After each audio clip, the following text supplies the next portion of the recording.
五厌业障悉消除，世世常行菩萨道。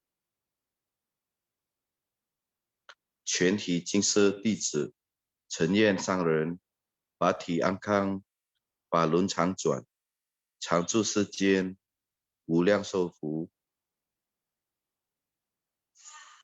向佛菩萨及上人行三问讯礼。问讯：再问讯，三问讯。感恩师兄师姐，请坐。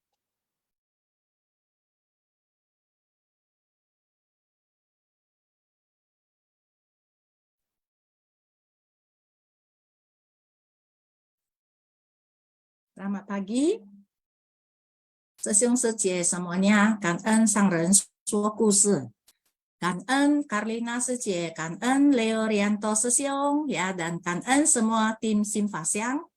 Hari ini kita akan membahas ya tentang Master Cheng Yen bercerita. Hari ini kita ada dua kisah. Kisah yang pertama adalah kisah kura-kura buta. Dan yang kedua adalah cacing di lubang kotoran. Ya, setelah Sesiung Sejie mendengar ceritanya, kemudian nanti kita akan sedikit membahas tentang intisari. Saya mohon ya semua Sesiung Sejie mau sharing ya tentang apa yang didapat. Oke, next, Kanen.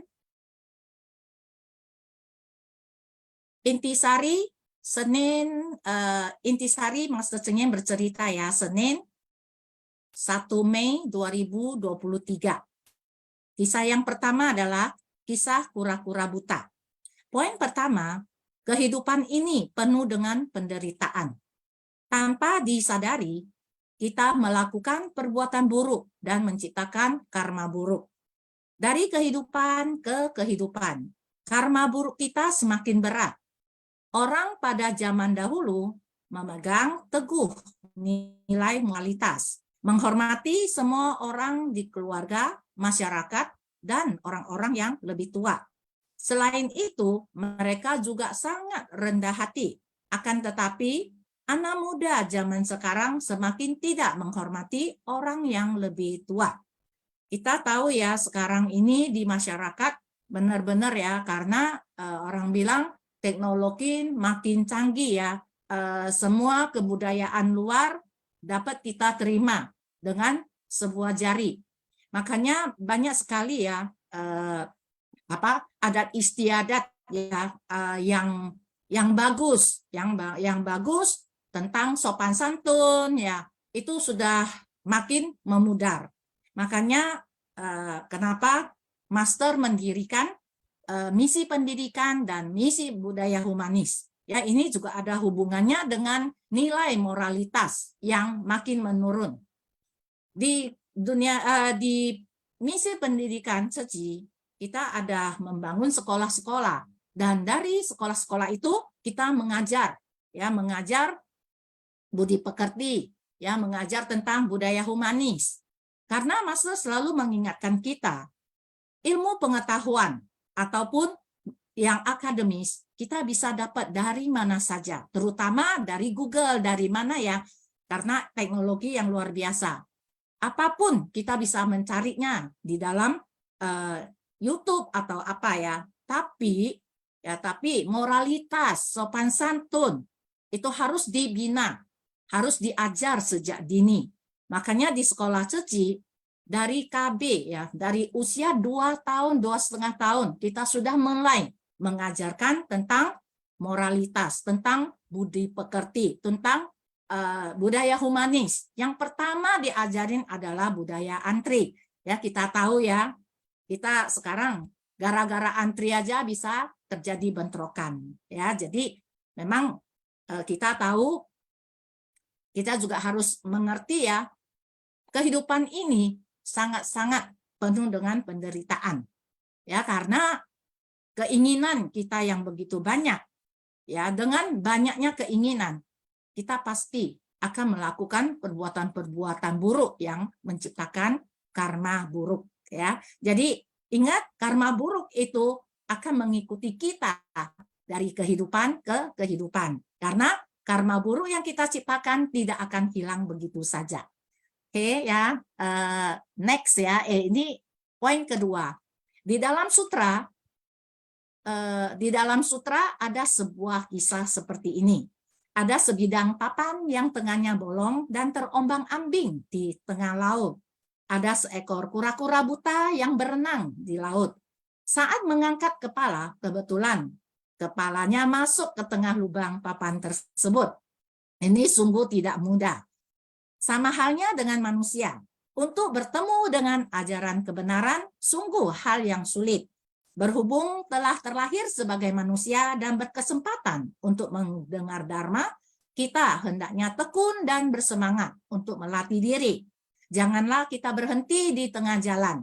Berhenti di tengah jalan lebih melelahkan dari melangkah maju. Karena itu kita harus bersungguh hati. Kita tahu selalu diingatkan, terlahir sebagai manusia itu sangat-sangat sulit, ya. Seperti seekor kura-kura buta berenang di laut, ya. Ini kisah yang sering banget kita dengar dan selalu diingatkan. Terlahir sebagai manusia dan dapat ya mendengar dharma, belajar dharma itu sama susahnya dengan seekor kura-kura buta yang kebetulan masuk ke tengah lubang papan tersebut ya. Jadi kita sekarang ini kita sangat bersyukur kita bisa bertemu, kita sekarang ini sudah terlahir sebagai manusia, kemudian kita juga bisa bertemu dengan dharma ya yang setiap pagi dapat kita ikuti, dapat kita pelajari ya, dapat kita dengar sharing-sharing ya dari master, dari teman-teman ya. Jadi kita sangat bersyukur ya dengan ada di dunia suci. Dua-duanya sekarang sudah kita dapat, dan yang satu lagi sulit bertemu dengan guru yang bijaksana, yang luar biasa, dan kita juga sudah bertemu. Ya, jadi tiga-tiganya kita sudah bertemu di kehidupan kita ini. Yang pertama, kita sudah terlahir sebagai manusia. Yang kedua, kita sudah bertemu dengan ajaran Buddha. Dan yang ketiga, kita juga bertemu ya dengan seorang guru yang luar biasa bijaksana. Ya, jadi kita benar-benar harus menggenggam waktu yang ada untuk terus maju, jangan mundur. Apalagi berhenti di tengah. Masa mengatakan ya, berhenti di tengah itu lebih melelahkan daripada melangkah maju. Walaupun melambat, step by step, selangkah demi selangkah, tapi kita harus maju terus untuk mencapai apa yang kita mau, yaitu menjadi seorang bodhisatwa, kemudiannya kita berharap bisa mencapai pencerahan. Next. Yang poin ketiga, kita hendaknya memahami tentang 4 kebenaran mulia. Setiap hari ajaran Buddha menjadi pengingat bagi kita. Tak peduli betapa kaya pun seseorang, kehidupannya tetap tak terlepas dari ketidakkekalan dan penderitaan. Dalam kehidupan masa sekarang ini, semakin berkembangnya masyarakat, bahaya yang mengintai pun semakin besar. Seperti yang dikhawatirkan oleh para ilmuwan, karena suhu bumi kian hari kian meningkat dan kondisi iklim pun semakin ekstrim. Populasi manusia yang semakin lama semakin bertambah, menyebabkan bumi ini semakin padat. Manusia menciptakan berbagai polusi terhadap udara dan lingkungan, sehingga banyak bencana terjadi akibat ketidakselarasan unsur alam. Jika dilihat dari sisi Buddhisme, ini adalah hukum alam. Ini semua bersumber dari seprinsip pikiran manusia. Kenamakan menyebabkan populasi manusia semakin bertambah. Ya, di sini juga dikatakan ya, 4 kebenaran mulia. Kita tahu, ya kita juga sering mendengar ceramah master tentang 4 kebenaran mulia, yaitu tentang duka, ya penderitaan. Sebab penderitaan, lenyapnya penderitaan. Jalan menuju lenyapnya penderitaan. Jadi dari mana penderitaan itu? Karena adanya akumulasi sebab akibat ya. Karena sebab akibat karma buruk yang kita ciptakan. Ya, di awal tadi dikatakan ya setiap hari kita menciptakan karma buruk, ya sadar atau tidak sadar. Ya, jadi 4 kemuliaan mulia ini sebagai pengingat bagi kita. Kita harus lebih bersungguh hati dalam melatih diri kita. Karena untuk menuju ke jalan lenyapnya duka, kita harus melatih diri dengan sungguh-sungguh. Ya, jadi kita harus memiliki pandangan yang benar, memiliki pikiran yang benar, ya, dan seterusnya. Dengan adanya Dharma dalam kehidupan kita, semoga kita bisa berjalan lurus, ya, tidak menyimpang. Jadi di sini juga dikatakan ya, betapa kaya pun seseorang tidak terlepas dari ketidakkekalan dan penderitaan. Ya, orang kaya juga menderita, ya, takut hartanya hilang, ya, atau perebutan harta ataupun apalah, banyak sekali penderitaan dan ketidakkekalan. Walaupun dia adalah seorang yang sangat populer, ya, walaupun dia sangat kaya, walaupun statusnya sangat tinggi, suatu hari pasti dia akan meninggal juga. Ya, jadi ketidakkekalan dan penderitaan bisa terjadi pada setiap orang, siapapun dia. Dan di sini Master tadi juga mengatakan ya, populasi manusia semakin lama semakin bertambah. Saya ada lihat ya, populasi di Indonesia sekarang 27 juta lebih, ya, 20 juta menuju ke 28 ya juta jiwa, ya, 270 ya. Kemudian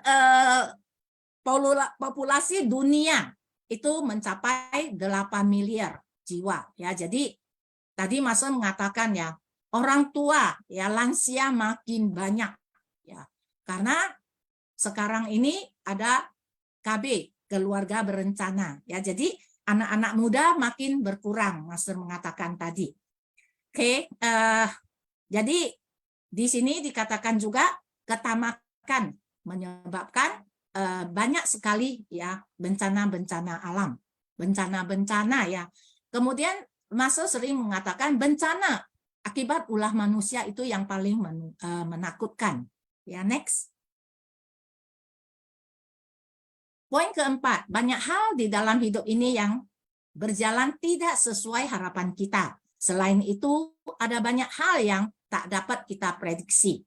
Sebelum sesuatu terjadi, kita tidak dapat memprediksinya terlebih dahulu. Kita tidak tahu apa yang akan terjadi pada hidup kita dan berapa lama usia kehidupan kita. Karena itu, kita harus tekun dan bersemangat. Seperti tadi dikatakan, ketidakkekalan. Ya, ketidakkekalan akan terjadi kapan saja. Satu orang masih sehat-sehat, ya. Tiba-tiba kita mendengar beliau sudah tidak ada. Begitu juga harta benda yang begitu banyak, sekali ada bencana alam atau bencana akibat ulah manusia, tiba-tiba saja sudah tidak ada. Ya, jadi kita menderita karena tidak sesuai dengan apa yang kita mau. Ada 8 penderitaan, ya. Salah satunya adalah penderitaan karena apa yang kita inginkan tidak sesuai dengan harapan kita.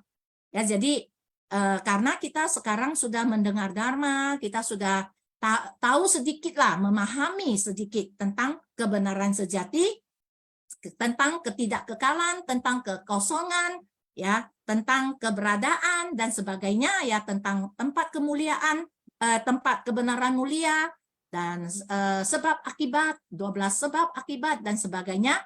Jadi kita harus lebih tekun dan lebih bersemangat lagi dalam melatih diri. Poin kelima, kita harus menenangkan dan meneguhkan hati kita di dalam Dharma. Kita harus melakukan segala kebajikan dan memutuskan jalinan jodoh buruk. Setiap hari kita harus melenyapkan noda batin dan melepaskan diri dari kemelekatan dalam hubungan antar sesama. Kita harus berusaha untuk mencapai pembebasan. Kita dapat mencapai pembebasan dengan cara menjalin jodoh baik dengan orang setiap hari. Dengan menjalin jodoh baik, maka kita akan bebas dari kerisauan. Dengan begitu, kita dapat melewati setiap hari dengan hati yang tenang dan penuh sukacita. Ini yang disebut pembebasan batin. Melenyapkan noda batin dan menambah jalinan jodoh baik merupakan cara kita untuk mempraktikkan ajaran Buddha secara sederhana dalam kehidupan sehari-hari. Ya, kenapa Buddha datang terus ya kembali ke dunia saha ya? Karena ingin membimbing kita, membimbing semua makhluk awam ya untuk bisa mengerti, memahami tentang kebenaran sejati ini. Padahal mengatakannya sangat sederhana, tapi untuk melaksanakannya itu adalah sangat sulit. Ya, jadi kita butuh pembebasan batin kita. Kalau kita setiap hari bisa berpuas hati, ya, bisa bertoleransi terhadap sesama, ya, kemudian kita bisa penuh pengertian, ya, dan bersyukur setiap hari, pasti kita akan terbebas dari penderitaan itu sendiri. Ya, Master mengajarkan kita 4 subseci, ya. Jadi kita sebenarnya memang harus belajar tentang itu. Memang agak sulit ya untuk bersyukur saja, untuk puas hati saja. Itu sangat-sangat susah. Tapi itulah cara kita melatih diri untuk menjadi manusia yang lebih baik. Oke, next. Ini adalah 5 poin tentang kisah kura-kura buta. Sekarang kita akan memasuki poin-poin intisari dari cacing di lubang kotoran. Next. Poin pertama, sangatlah sulit untuk bertemu ajaran Buddha. Setelah bertemu ajaran Buddha, sulit bagi kita untuk melatihnya. Untuk membangun ikrar luhur dan memperteguh tekad. Pelatihan diri di tengah masyarakat jauh lebih sulit. Contohnya Mamati itu, ya, Mamati adalah seorang biksu ya. Dia melatih diri pada zaman Buddha hidup. Dia juga memiliki tekad pelatihan diri yang teguh. Dia dipercayakan oleh seorang umat yang tulus untuk membagikan persembahan. Melihat begitu banyak barang persembahan untuk 100.000 anggota sangha, timbul ketamakan dalam dirinya untuk mengambil semuanya. Ini berarti dia mengambil bahan pangan 100.000 anggota sangha. Selain itu, dia juga bertutur kata buruk. Ya, sangat sulit ya untuk mengendalikan diri dari godaan harta. Ya, kita seorang biksu saja masih ada sifat ketamakan itu, apalagi kita sebagai makhluk awam. Ya, jadi kita harus lebih mawas diri, lebih berhati-hati. Apa yang bukan punya kita, janganlah diambil. Apalagi ini mengambil bahan pangan anggota sangha. Ya, kita tidak boleh benar-benar tidak boleh. Kita tidak boleh bertutur kata yang tidak baik terhadap seorang anggota sangha. Apalagi membuat anggota sangha kelaparan. Ya, ini adalah satu dosa yang sangat luar biasa ya. Dan di sini tadi di awal sudah dikatakan ya, kita sangat sulit bertemu dengan ajaran Buddha ya. Jadinya apalagi ini contoh ya, contoh yang terjadi pada zaman Buddha. Pada zaman Buddha sudah terjadi begini, apalagi sekarang ya, tidak ada Buddha, cuman ada ajaran yang diwariskan untuk kita. Jadi kita harus lebih bersungguh hati dan lebih mawas diri. Poin kedua, meski sudah lama melatih diri, niat buruk tetap dapat timbul dalam sekejap. Akibat sebersih niat menyimpang dan tutur kata yang buruk. Dalam waktu yang sangat panjang, dia terlahir di dalam lubang kotoran. Selama jangka waktu yang panjang, dia terlahir sebagai cacing di lubang kotoran dan terlahir di alam neraka. Dari kehidupan ke kehidupan, dia terlahir di neraka dan di lingkungan hidup yang kotor. Konsekuensinya sangat menakutkan. Tadi kita sudah mendengar ya ceritanya, karena si Mamati ini ya timbul ketamakan. Kemudian dia mengambil ya hak 100.000 anggota sangha untuk dirinya sendiri. Jadi ini adalah suatu karma buruk yang sangat-sangat luar biasa. Ya, kita sudah tahu melukai sangha aja ya.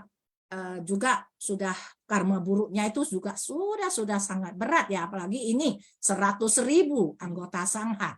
Makanya si Mamati ini ya, biksu Mamata ini menjadi seekor cacing yang sangat besar, dan dari kehidupan beliau ini terlahir di neraka, kemudian menjadi cacing yang hidup di tempat yang kotor. Jadi dari kehidupan sangat panjang, sangat lama. Jadi sesung suci benar-benar ya, kita harus sangat mawas diri.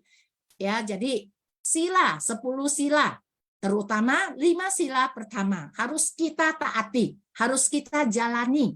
Ya, jangan menyimpang. Masa selalu mengatakan jangan menyimpang satu helai ya, sebanyak satu helai rambut kita saja, kedepannya akan bermil-mil jauhnya ya, kesesatannya itu akan bermil-mil jauhnya. Jadi janganlah berbuat kejahatan sekecil apapun, dan berbuatlah kebajikan walaupun sekecil apapun.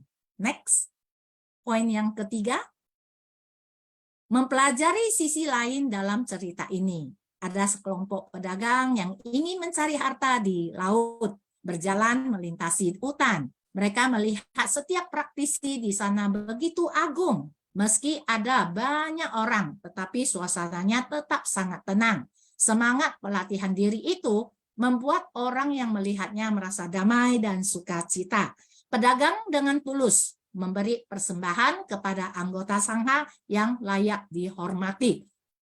Ini tadi di kisahnya ya, kita di dunia suci juga ya, kita juga sangat berbudaya humanis ya, cara kita berbaris ya.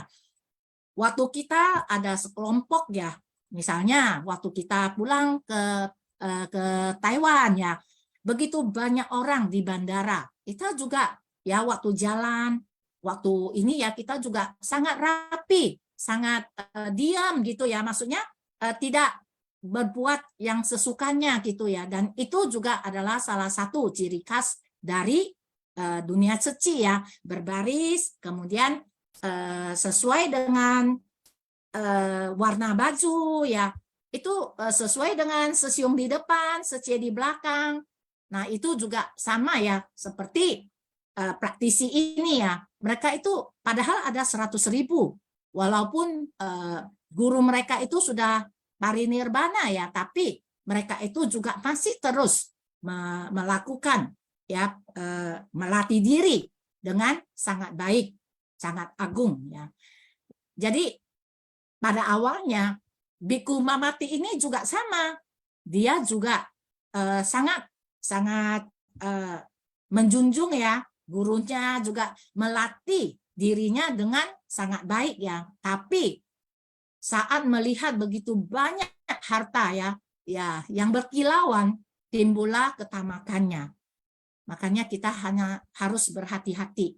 Yang poin keempat, jadi sulit untuk terlahir sebagai manusia dan mendengar ajaran Buddha. Setelah berkesempatan untuk mendengar ajaran Buddha, kita harus menggenggam kesempatan dengan baik. Sulit untuk mendengar ajaran Buddha. Berhubung telah berkesempatan mendengar ajaran Buddha, kita harus bersungguh hati mendalaminya. Setelah bertekad untuk melatih diri, kita harus membangun 4 ikrar agung bodhisattva untuk menyelamatkan semua makhluk dan mendalami semua ajaran Buddha. Kita harus lebih memahaminya. Ya, tadi dari awal ya, 2 cerita ini semuanya mengingatkan kita bagaimana sulitnya terlahir sebagai manusia dan bagaimana sulitnya mendengar ajaran Buddha. Kita sekarang sudah mendapatkannya, ya, mengulang lagi, kita sekarang sudah mendapatkannya. Makanya kita harus lebih menggenggam kesempatan, ya, saat ini. Selagi Master masih setiap hari bersama dengan kita. Jadi kita harus lebih bersungguh hati. Kemudian di sana apa maksud di sini, kita juga dikatakan harus membangun 4 ikrar agung bodhisattva. Ya, yaitu yang pertama adalah makhluk hidup yang jumlahnya tak terhingga, ya, tak terhingga. Aku bertekad menyelamatkan mereka semua. Kita di dunia suci, tekad ini dapat kita lakukan. Ya, kita bersumbangsi dengan terjun ke masyarakat, ya, membantu orang-orang yang membutuhkan. Walaupun tidak semua makhluk dapat kita, tidak semua orang dan semua makhluk dapat kita selamatkan. Paling tidak kita bisa membantu mereka yang membutuhkan, yang minta bantuan ke suci, dapat kita bantu. Kemudian dengan bervegetarian, kita sudah bisa menyelamatkan hewan-hewan, ya. Jadi poin pertama itu dapat kita lakukan di dunia suci. Kemudian kerisauan batin yang tiada akhir, aku bertekad menghilangkannya seketika. Ya, dengan banyak mendengar dharma, dengan tulus hati menjalankan sila, ya, kerisauan-kerisauan kita sedikit demi sedikit akan terkikis. Kemudian yang ketiga, pintu dharma yang tiada terkira. Aku bertekad menguasai semua. Ya, sebenarnya untuk menguasai semua dharma itu sangat sulit, tapi pintu dharma sekarang terbuka lebar, ya, untuk kita. Marilah kita belajar bersama-sama agar apa yang kita inginkan, ikrar kita ini bisa terwujud. Yang keempat, jalan bodhisattva yang tiada tara. Aku bertekad mencapainya. Nah, ini juga, ya, jalan bodhisattva, yaitu kita di dunia suci, kita sudah menjalankan jalan bodhisattva, ya, dengan terjun ke masyarakat, dengan ke atas kita meminta dharma, ke bawah kita bisa membimbing orang-orang yang membutuhkan. Dengan begini, 4 ikrar agung bodhisattva ini dapat kita lakukan di dunia suci. Makanya sejung suci, marilah kita lebih bersungguh hati. Next. Ya, kanennya ini adalah 9 poin dari 2 cerita hari ini. Saya mohon, ya, sesiung suci semuanya bisa sharing sedikit demi untuk yang kita bisa kita dapat, ya, apa yang ada di dalam hati sesiung suci belum tentu. Maksudnya apa yang sesiung suci dapat belum tentu saya dapat. Ya, apa yang saya dapat belum tentu sesiung suci dapat. Ya, setiap orang memiliki pendapat dan pikirannya masing-masing. Yuk, silakan sesiung suci. Siapa yang mau duluan? Kangen sesiung suci semua. Oke, Bini Johan. Ini suci, ya. Silakan.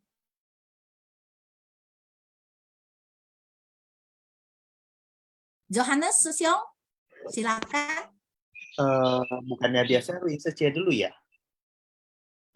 Iya. Ini Suce, dia nggak jadi atau apa gimana? Pini Suce mau duluan atau Susyong Johannes duluan? Silakan, Kangen. Ruing Sece, Ruing Sece. Ruing Suce hari ini ada nggak? Ruing Suce sudah lama sekali, ya, nggak muncul di Silvasiang. Host, bisa tolong lihat apakah Ruing Suce ada? Kawan Suci tidak ada di Zoom, ya, Kan-en. Oh ya, oke, Kanan Suci. Ya, silakan Pini Suci atau Johannes Susyong. Ini Sece dulu dah. Silakan. Ayo, silakan. Kita harus menggenggam waktu yang ada. Waktu berjalan terus. Johannes Sesiong aja deh. Oke Nanti lah. kita panggil lagi. Oke, Elisa C. Hah? Ya boleh lah. Baru tuh yang nanya. Sama Putra. Misal di Asia. Nah, ada sedikit iklan sebentar. Iklan. Oke, atau kebocoran suara. Baiklah. Oke, ya. Thank you semua, karena Sang Kaisa semua ada di sini. Sebenarnya ini dapat dua cerita ini cukup nyambung dan cukup menarik loh sebenarnya loh. Ya. Oke lah, langsung aja to the point ya. Oke, dari kura-kura buta. Kalau kura-kura buta itu menggambarkan apa ya, seberapa sulit untuk hidup sebagai manusia dengan cara ya simulasi yang tadi itu ya, papan berlubang kayak gitu, itu naik tuh sekedar perumpamaan. Nah, oke. Sulit untuk menjadi manusia. Nah, oke. Yang menjadi pertanyaan, bagaimana, saya ubah pertanyaan, bagaimana supaya kita bisa di kehidupan yang mendatang, kita pasti, karena namanya juga manusia ya, butuh yang namanya kepastian. Kebetulan saya ada dapat jawaban yang pasti, kalau kita mempraktekannya sekarang. Yaitu, bagaimana kalau kita pasti, kalau next life itu menjadi orang, menjadi manusia dan bertemu dengan ajaran Buddha. Saya dapat jawabannya dari literatur lain ya. Pasti, garansi 100%? Ya, mungkin iya ya. Yes. Secara teorinya sangat singkat. Tapi secara prakteknya butuh banyak pelatihan diri, termasuk saya. Ini menurut pemahaman saya yang selama saya studi ya, yaitu 3 kata aja.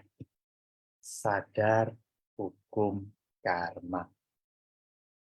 3 kata. Sadar hukum karma. Wah, jawabannya gampang kali ya. Udah dapat nilai 100 ya di kuis ya. Tapi prakteknya butuh pelatihan. Termasuk diriku. Kenapa saya berani ngomong seperti itu? Ini my opinion ya. Karena gak usah jauh-jauh deh. Kita juga namanya juga manusia.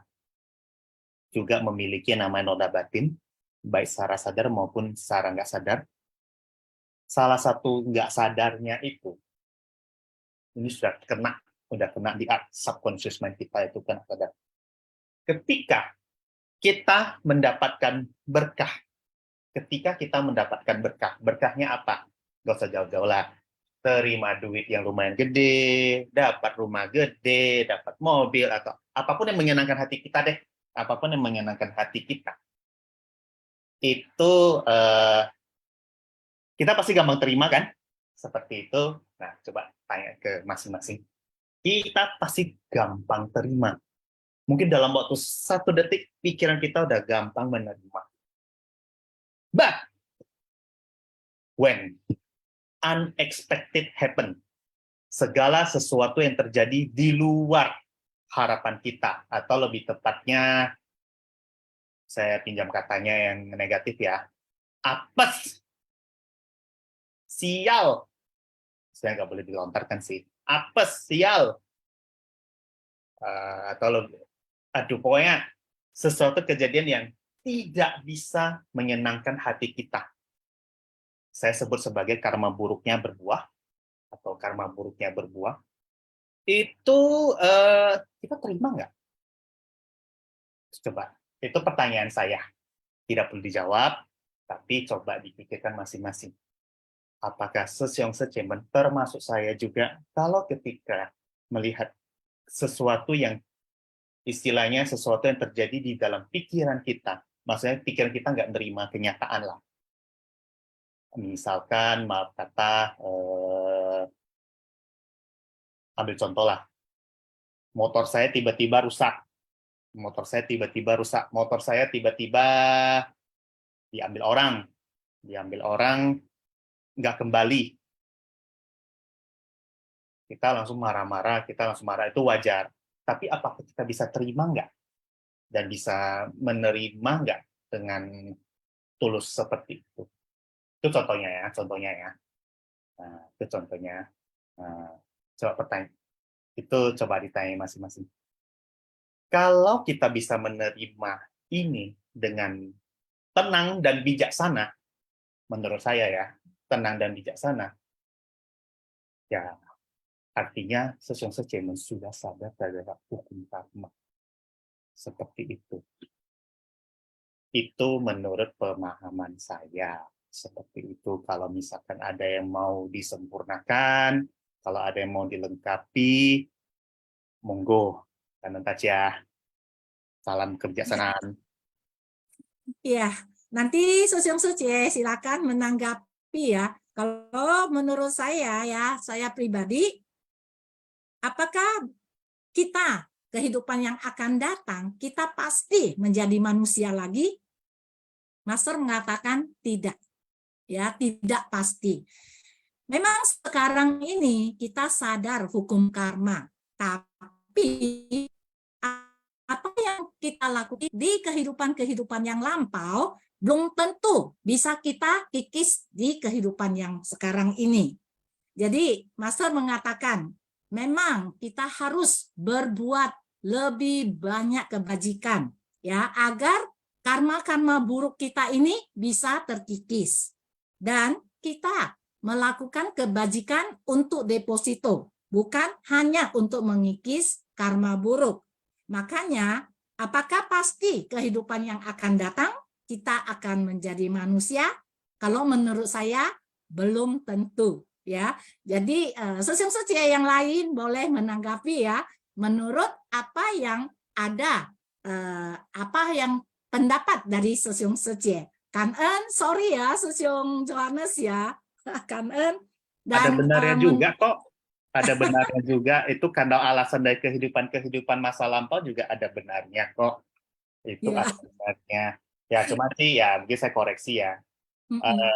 Sebenarnya itu saya cuma baca dari yang lain seperti itu ya, saya juga baca, entah benar atau enggak kan juga ya hipasiko dong, kan saya nggak suruh percaya.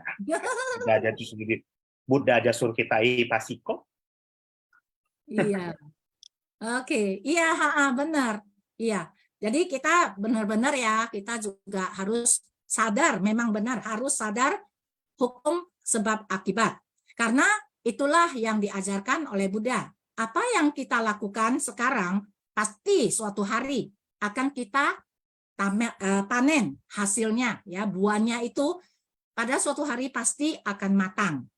Ya, jadi sekarang ini kalau kita menerima karma buruk, ya kita harus rela, ya dengan sukarela menerimanya. Karena Master mengatakan saat kita melakukannya dengan sukacita, ya kita melakukannya dengan sadar. Dan sekarang kalau buahnya matang, kita harus menerimanya dengan sukarela. Oke, next ya. Pini Suci bilang dia belum siap ya untuk sharing. Nah, ini ada Dharma Putra Sesyong. Apakah mau sharing sedikit? Silakan.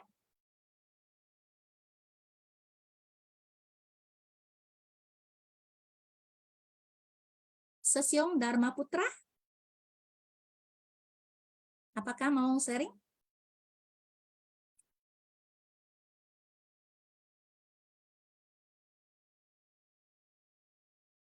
Atau Sesyong Suci yang lain?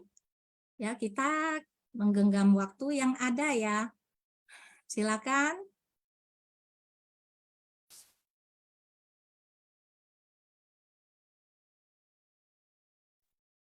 Sesyong Suci.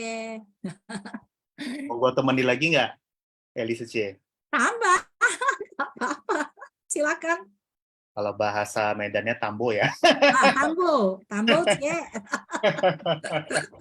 Nggak, ini ada satu yang cukup menarik dan juga termasuk diriku juga terkadang juga kita nggak sadari sehingga kita membuat judgement dan kesimpulan yang mungkin kurang begitu tepat ya, itu ini ya, yang cerita kedua di poin nomor 1 ya.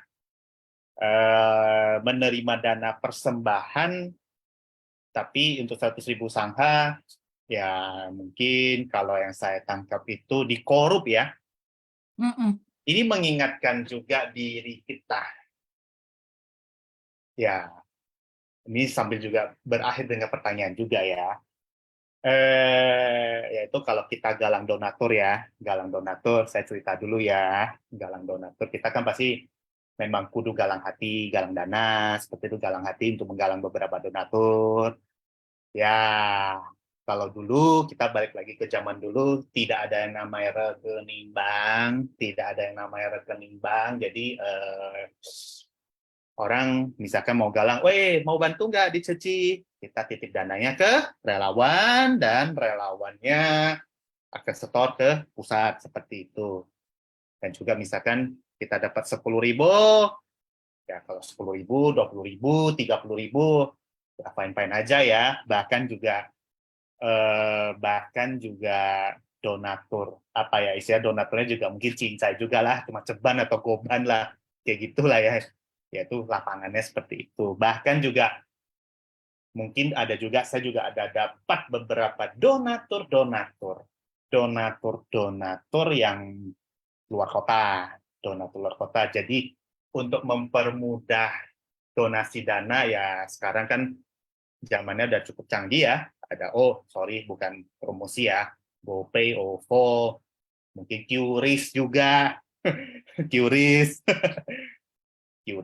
juga ada ya kalau terlalu canggih ya. Tapi aku yakin lah kita semua pasti mempertanggungjawabkan dana donasinya. Dana donasinya itu ya antara donatur percaya mungkin karena duitnya cuma ceban, goban, cuma cepeceng, no peceng, udah kita setorkan ke ceci ya. Aku yakin hanya aku dan Tuhan yang tahu lah ya itu apa perbuatan kita ya, kurasa tidak ada masalah. Cuman yang menjadi saya sedikit kepikiran ini stasiun secemen. Idealnya kan kita harus kasih kwitansi sebagai bukti yang sah seperti itu. Kira-kira ada dalam bentuk PDF-nya nggak ya kira-kira ya? Sebenarnya saya lagi kepikiran kalau bisa sih minta PDF supaya saya bisa memberikan kwitansi itu kepada donatur saya yang terutama yang di luar kota sebagai ya istilahnya bentuk pertanggungjawaban seperti itu. Lalu yang kedua juga ini juga saya miss juga ya, lupa kasih e-bulletin tapi kwitan jadi lupa kasih e-bulletin deh seperti itu. Tapi itulah kira-kira ya sebenarnya. Ada nggak ya kwitansi dalam bentuk PDF seperti itu bisa di-provide nggak ya? Itu my question. Jujur aja, itu sih. Questionnya cuma itu. Karena ya, walaupun cuma ya ceban-noban ya donatur percaya, tapi idealnya juga kwitansi harus kita berikan lah kepada tangan donatur sebagai bentuk pertanggungjawaban, di samping juga laporan kegiatan apa aja lah, seperti itulah supaya donaturnya percaya. Kayak gitu kira-kira. Ya, itu sih my question. Kan nanti ya. Ya, ini ada yang tahu nggak ya kwitansi berbentuk PDF ya? Kalau saya sih, Ami Tofo. ya, Ami Tofo, Kak Sanggen, Siapuse, Kak Nelly Sece, Kak Sece. Itu ya Johannes ya, Johannes. Ada bentuk PDF. Kita kadang ada donatur yang luar kota itu kan yang di Medan ya. Ada bagian staf administrasinya itu kirim ke saya dalam bentuk PDF itu, jadi kita tinggal kirim itu aja. Kadang kalau yang AI, yang nenek itu yang udah tua-tua itu kan dia mau manual, jadi kita tetap minta printkan kwitansi yang asli itu. Kan setiap bulannya, misalnya ini kita kalau Medan sekarang udah stafnya sangat lincah ya Sece ya. Misalnya kita hari ini transfer kan, besoknya udah keluar langsung kwitansinya. Jadi Seku ini udah keluar ya, oke kan, baru kita kirim langsung itu. Memang ya ada yang takut ya, tanda kutip salah mengartikan ya. Sebenarnya apalagi kita relawan Seci ya, nggak mungkin lah kita makan uang 5.000, 10.000 donatur ya untuk Seci ya kan, untuk menolong sesama itu aja. Kan Seci kan.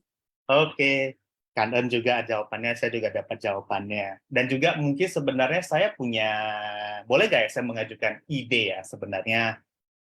Ini pengalaman saya waktu saya saat ini bekerja di operasional di salah satu institusi keuangan. Mungkin ini sih my idea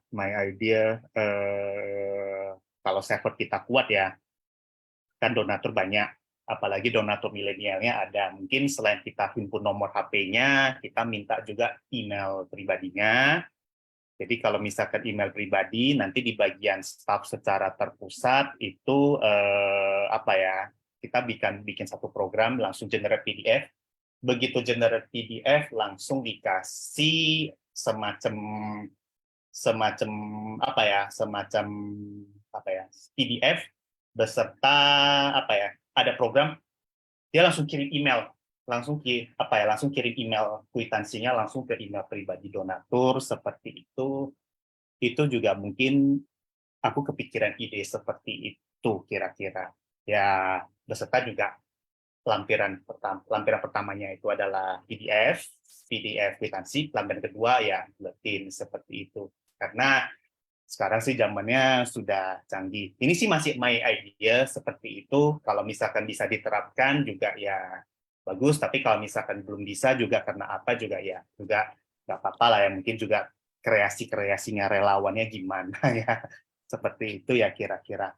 But itu sih ide gua ya. Jadi terpusat minta emailnya, nanti biarkan pusat yang pakai program generate PDF, nanti dari PDF kan kita dapat email, langsung kirim email secara by system seperti itu kira-kira. Itu sih. Just my idea. Johannes, maaf ya. Kadang kan staff itu donaturnya kan ribuan, bahkan kadang jutaan ya. Takutnya kan staff itu cuma tahu grupnya mana gitu. Misalnya kan donaturnya Johannes, si Amin gitu kan. Si Amin kan banyak. Nanti dia salah, kan nggak mungkin semua masing-masing di email, sangat ribet gitu. Jadi staff itu mengirimkan ke kita ya sebagai pemegang buku itu, kitalah yang mengirimkan kepada donatur-donatur kita gitu loh, Sesyong. Kan ya. Oke. Bukan. Ada kok programnya. Kita bank juga ada programnya. Jadi begitu ada database-nya, kita langsung bisa kirim email secara masing-masing. Ada programnya. Itu kalau pengalaman saya kalau di bank seperti itu. Ada programnya sebenarnya. Itu sih. Aku ngerti kok dari kalau satu-satu memang susah. Tapi sebenarnya bisa. Tapi kalau lewat satu software seperti itu. Itu my idea. My idea ya. But good idea. I think. Yeah. Oke, Kanen, Sesyong Johannes, Kanen, Roslina Secie ya atas penjelasannya, Kanen. Nah, kita undang Mulyadi Sesyong dari Pekanbaru ya untuk sharing dengan kita. Silakan Sesyong.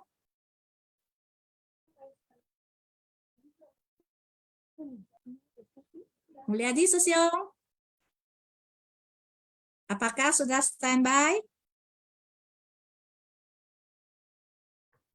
Kita ke Gunawati Sucie dulu ya. Nanti saya panggil lagi. Silakan Gunawati Sucie. Pagi, Sucie Eli. Pagi. Pagi, Sesyong Seciemen. Kanen, Sangren Kaise. Saya ini mau nanya masalah kwitansi. Tadi Sucie yang bilang itu nenek-nenek ya. Sucie Roslina.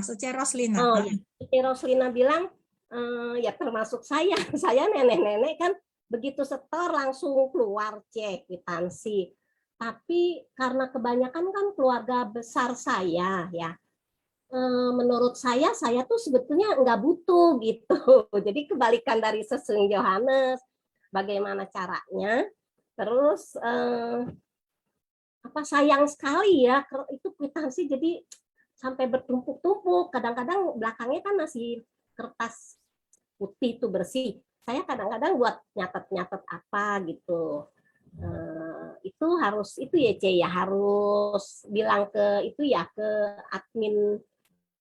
adminnya ya supaya saya nggak mau terima kwitansi gitu. Padahal saya nenek-nenek tapi sampahnya banyak, kwitansi jadi banyak banget numpuk. Tuh, itu jadi pertanyaan buat saya. Tadi yang Johannes nanyanya minta melalui PDF. Kalau saya kan gaptek, nggak bisa, nggak punya email, nggak ngerti begitu-begituan.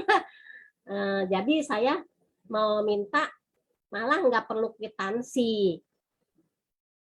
Kemudian tadi yang Sesiung Yohanes katakan, sadar hukum karma. Memang kalau saya itu sepakat, sepaham, dan sejalan.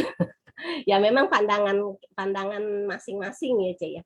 Memang kalau kita memang sadar ya, oh iya, setiap kita mau berbuat, ya pasti kalau bisa ya, kita mau mencapai pembebasan kan, memang ya jalan yang harus ditempuh ya sangat panjang ya, mencapai pembebasan batin. Kalau kita mendapatkan sesuatu ya, yang membuat kita bahagia sekali, nggak perlu begitu dapat uang banyak langsung, nggak perlu uang banyak, uang sedikit aja langsung aduh asik dapat uang ya. Karma baik saya sedang berbuah. Begitu kena musibah, kena bencana, aduh kenapa ya saya udah banyak berbuat baik tapi kok musibah selalu datang pada diri saya. Nah disitulah ya master ya, kita sebagai murid master di dalam ladang pelatihan diri ini ya harus bisa menerima ya cobaan, rintangan, tantangan, gangguan, semua yang jelek-jelek itu pada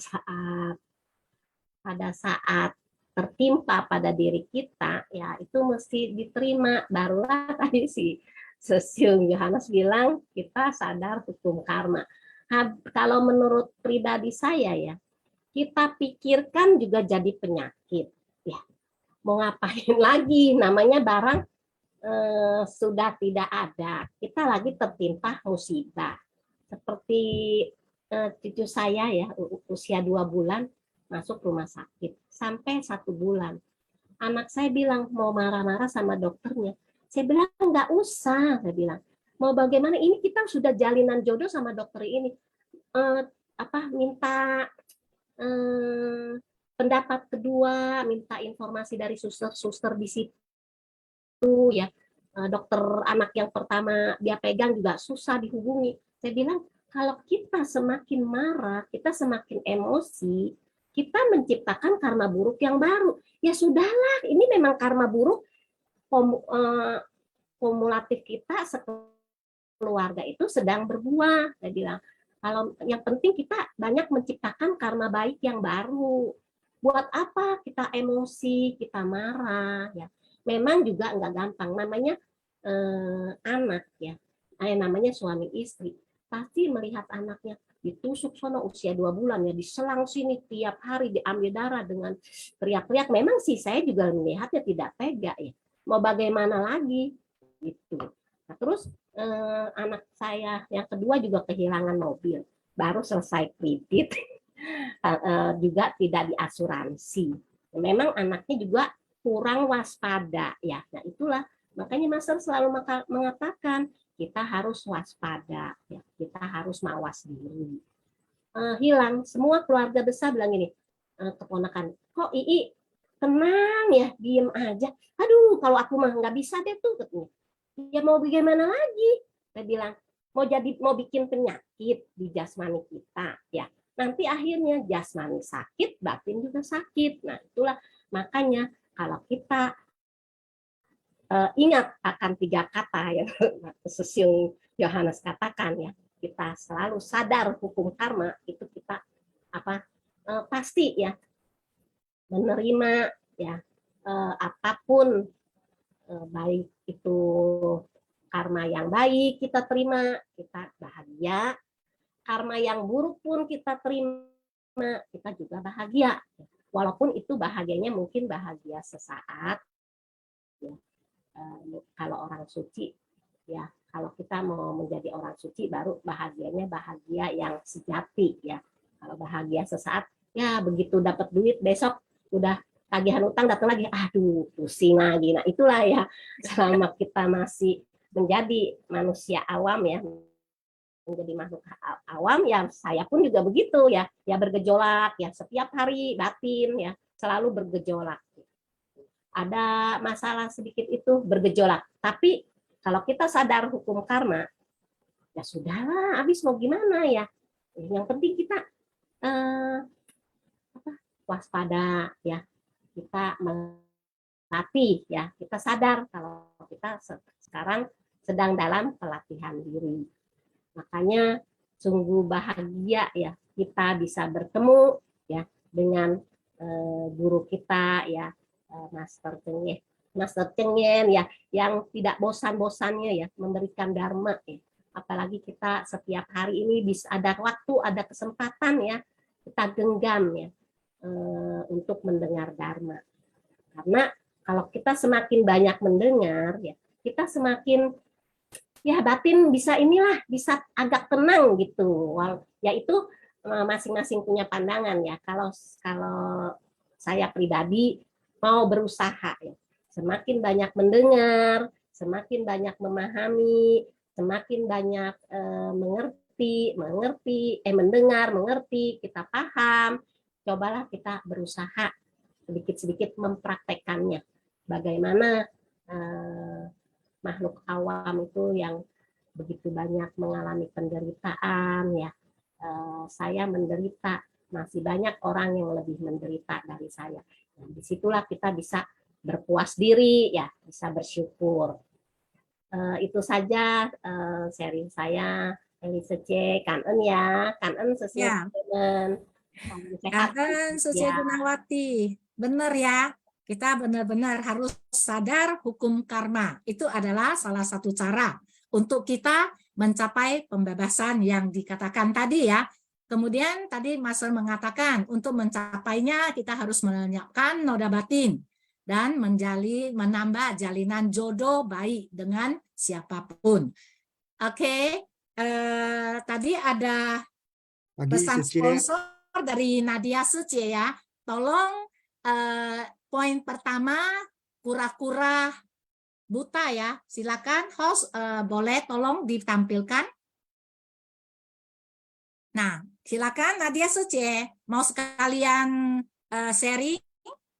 Suci Nadia? Apakah mau sekalian sharing?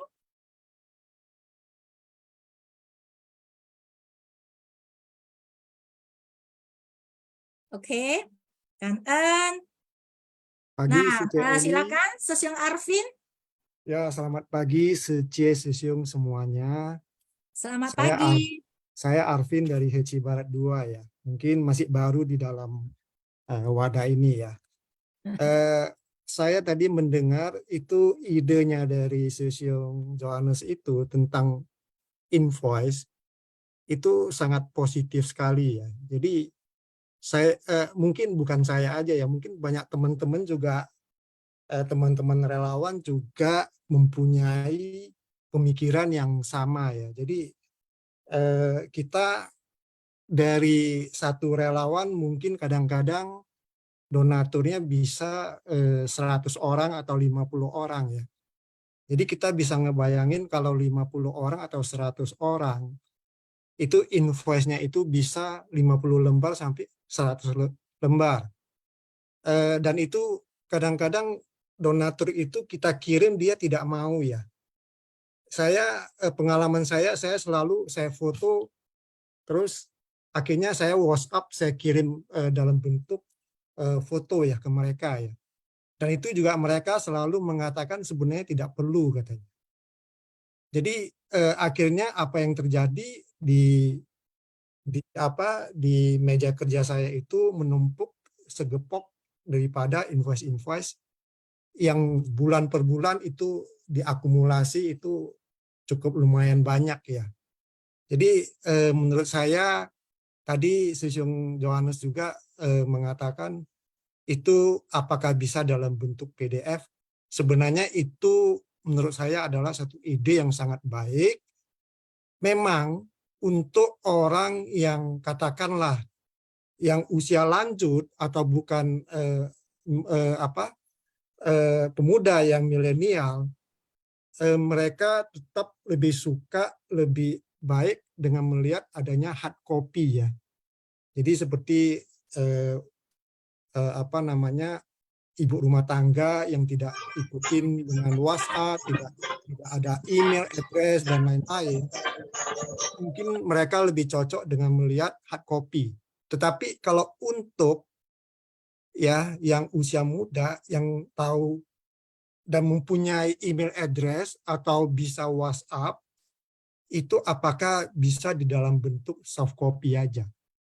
Jadi mungkin nanti ini apakah bisa disampaikan ke Hesing. Menurut saya ini suatu penghematan daripada kertas juga ya, karena akhirnya apa yang terjadi, salah satu misi daripada HCC kan pelestarian lingkungan ya. Jadi kita harus mengurangi pemakaian kertas. Karena kertas itu akhirnya apa? Yang kita pakai, kita tebang pohon jadi bahan bakunya. Sehingga ini salah satu misi utama daripada Yayasan Buddha HCC juga. Ya ini pendapat saya aja. Jadi Hesing itu mungkin di sana adminnya untuk keuangannya mungkin mereka harus memilah-milah, mungkin apa melalui relawan itu ditanyakan mana yang perlu dikirimkan pakai hard copy, nah, tentu alamatnya sudah ada, dan mana lagi yang cukup hanya di email atau melalui foto WhatsApp, nah itu cukup diberikan soft copy dalam bentuk misalkan PDF. Ini mungkin yang muda-muda ini yang lebih tahu. Sorry, umur saya udah 63 ya. Jadi sedikit tua, tetapi saya tetap selalu memakai foto dan itu saya kirim melalui WhatsApp ya. Jadi ini satu cara juga bagi saya yang mungkin saya sharing. Jadi tetapi apa yang terjadi yang seperti saya katakan tadi, jadi info itu menumpuk sangat banyak gitu. Ya, jadi mungkin ini sesuatu yang dapat dipertimbangkan. Ya, yang kedua adalah kertas itu belakangnya kosong ya, invoice-nya ya.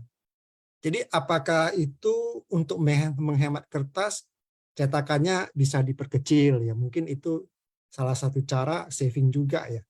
Karena kan kita ingin melestarikan lingkungan. Jadi kertasnya diperkecil tapi intinya isinya tidak berubah.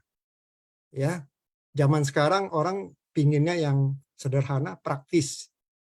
Jadi ini salah satu salah satu cara juga untuk bagaimana kita menghemat bahan baku kertas ini.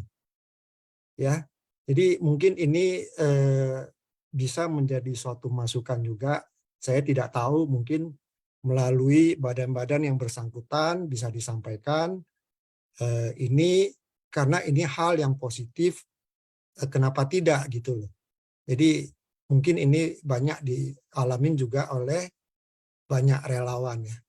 Jadi kangen tentang ini. Yang kedua adalah saya sedikit aja ini tentang cerita dari Master tadi ya. Ini cukup menarik sekali. Sorry ya agak panjang sedikit, karena semoga kalau memang ada yang kurang session CC menambahkan ya. Dari cerita Mas tadi yang saya ini agak menarik ini tentang cerita ini nih, Memati ya. Mamati ya. Nah, kita lihat ini tentang Mamati ini kita kembali lagi ke ini masalah hukum karma ya, sebab akibat ya. Jadi selalu di dalam cerita Master selalu mengatakan kita harus berbuat baik sehingga kita menciptakan karma baik ya, sehingga nanti kita akan terlahir dengan lebih mendapatkan di alam yang lebih baik ya. dari 6 kehidupan ini selalu Master mengatakan kita bersyukur kita bisa hidup di dalam alam manusia. Ya. Dengan kita hidup di alam manusia ini kita bisa belajar apa? Dharma daripada Buddha. Ya. Kalau kita bisa belajar dharma yang baik, yang tepat, itu kita bisa juga ya seperti di dalam suci mengatakan kita neishu chenzen singse, kita itu belajar di dalam hati kita, tetapi kita melaksanakan di dalam tindakan sehari-hari, kita masuk ke masyarakat wai xin ci bei xi se. Jadi kita berbuat amal, kita apa dan lain-lain. Itu adalah satu wujud daripada pembelajaran dharma ini, ya. Saya yang tadi sangat menarik tentang cerita Mamati ini gini. Kita kembali lagi ke kehidupan sehari-hari. Kita bisa melihat, ya, maaf kalau saya sedikit menceritakan, misalkan nih, ibarat polisi itu menegakkan hukum, tetapi kalau kita lihat di dalam kehidupan, banyak polisi itu melanggar hukum. Sorry, ini contoh ya, bukan menunjuk atau menuduh si A atau si B ya. Jadi ini seperti pepatah Cina mengatakan, ini zifa fanfa. Dia itu tahu hukum, tapi dia melanggar hukum, ya. Nah, kalau kasus seperti ini kita bisa melihat biasanya di dalam suatu hukum pidana itu dilihat itu ada hal-hal yang meringankan dia, ada hal-hal yang memberatkan. Nah, hal-hal yang memberatkan ini pasti akan berat. Karena apa? Karena dia tahu hukum tetapi dia melanggar hukum. Ya. Jadi kita balik lagi ke cerita tadi ini. Ya, seorang Mamati yang mana itu dia adalah termasuk dari golongan Sangha. Golongan Sangha ini adalah kalau kita di dalam ajaran Buddha, yang saya tahu nih, sorry saya baru belajar ya, setahun lebih ya. Ini termasuk 3 permata ya kalau tidak salah ya, Sanpao ya. Buddha, Dharma, dan Sangha. Orang yang sangat dihormatin, ya, orang yang tahu tentang Dharma, ya, tetapi dia melanggar Dharma, ya, dia melanggar Dharma. Jadi ini ibarat seperti kehidupan kita sehari-hari nih, polisi melanggar hukum. Ya. Itu berat, hukumnya pasti akan lebih berat. Apa yang terjadi kita lihat di dalam cerita ini? Ya. Dia berkali-kali, ini tadi cerita dari Master ya. Master yang mengatakan berkali-kali mengalami kehidupan sebagai apa? Di alam merendah. Sebagai apa? Ulat.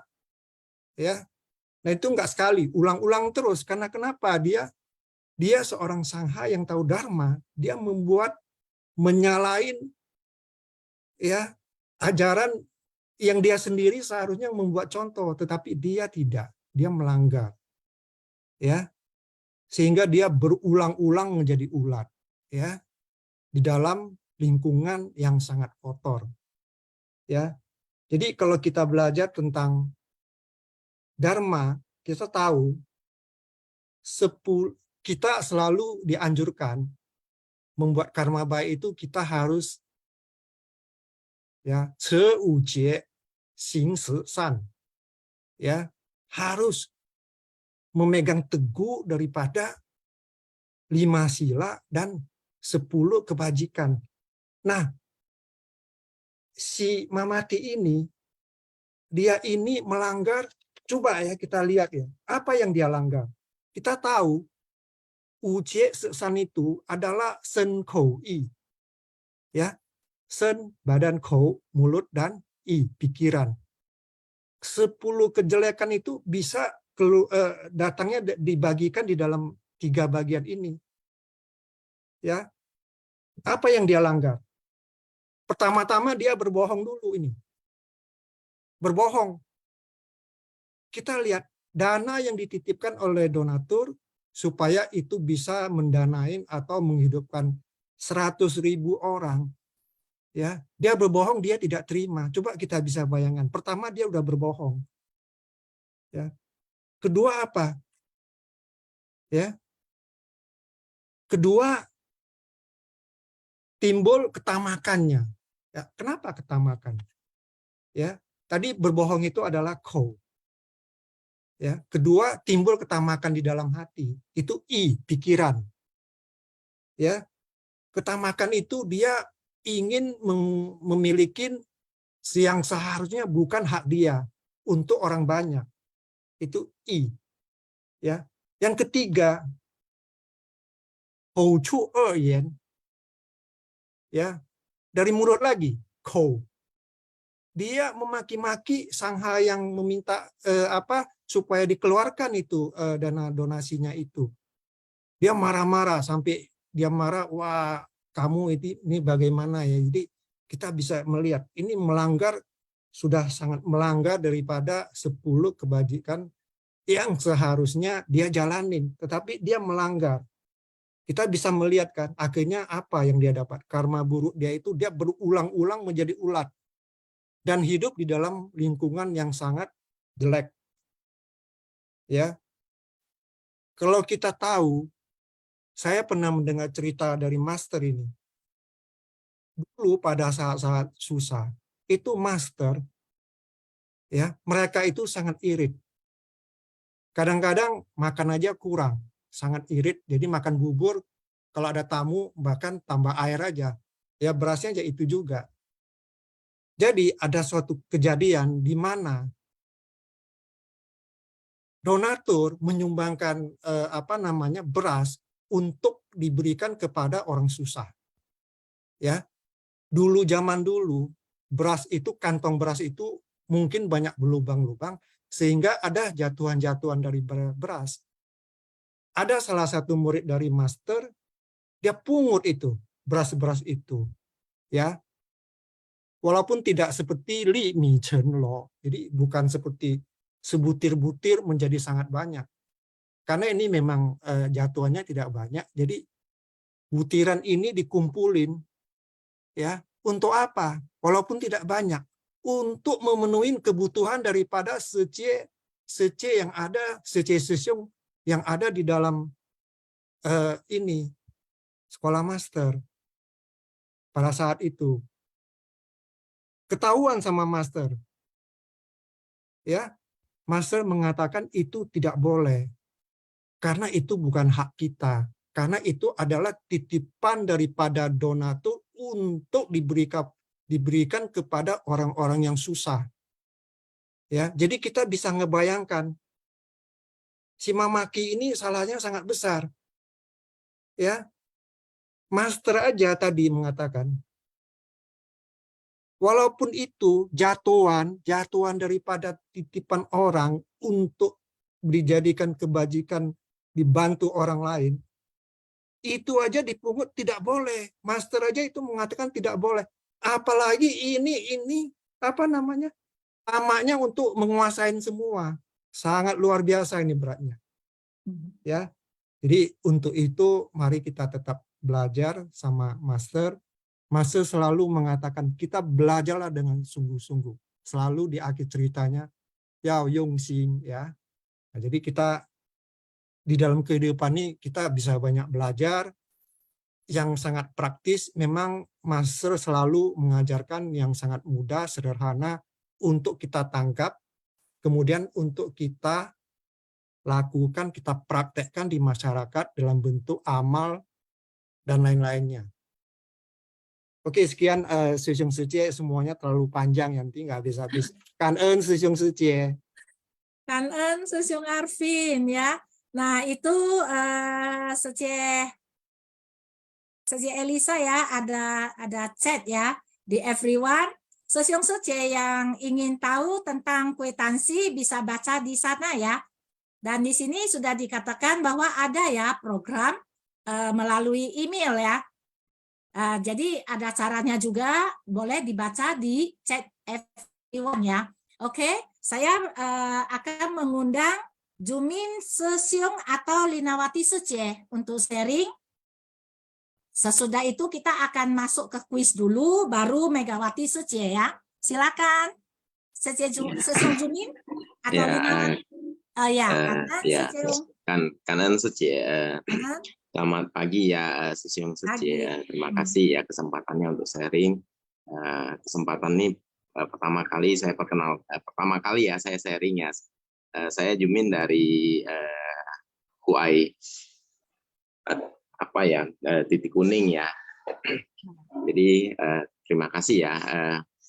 Ini menyangkut mengenai donasi. Jadi apa yang menjadi pendapat Johanna Sesyong maupun Yun Sece semua sangat sangat menarik ya, sangat baik ya. Memang di tengah sekarang ada digitalisasi, memang segala sesuatunya jadi lebih mudah ya. Tapi saya ada ingat satu pesan dari Master ya, bahwasanya kadang kita juga perlu kembali ke masa lalu ya. Jadi kadang kita juga menatap masa depan, tapi kita juga perlu menatap masa lalu. Misalnya dalam sisi kedekatan emosional. Memang kalau seperti terutama ya donatur relawan yang masih baru, kadang kita memang membutuhkan sarana ya, kwitansi sebagai kemudahan kita untuk silaturahmi gitu dengan donatur kita ya. Kemudian di sisi lain, saya pertama kali menjadi relawan, saya juga sempat berikrar bahwasanya harusnya rasa-rasanya mudah gitu mendapatkan sejumlah donatur ya gitu ya. Walaupun dalam prakteknya ternyata baru menyadari, oh ternyata mendapatkan donatur itu sangat susah ya. Di satu sisi ketika kita ingin dalam tanda kutip ya memaksakan kan juga kurang elok ya. Sementara kalau kita menunggu istilahnya keinginan orang untuk bersumbangsi juga rasa-rasanya juga sekarang zamannya sudah berbeda ya rasanya. Jadi ada yang untuk istilahnya untuk konsumsi itu nggak ini rasanya lebih besar dibandingkan untuk donasi, jadinya nggak seimbang. Ini juga bahkan donasinya nggak ada sama sekali gitu. Dan untungnya kita di Seci itu ada satu kondisi bahwasanya saya baca dari literatur bahwasanya Master itu tidak pernah menggunakan dana donasi untuk kegiatan sehari-hari dan sebagainya. Itu sesuatu yang sangat kita kanan lah ya, dan ini yang menjadikan yayasan kita itu sangat cukup sustainability-nya bagus ya, keberlanjutannya bagus.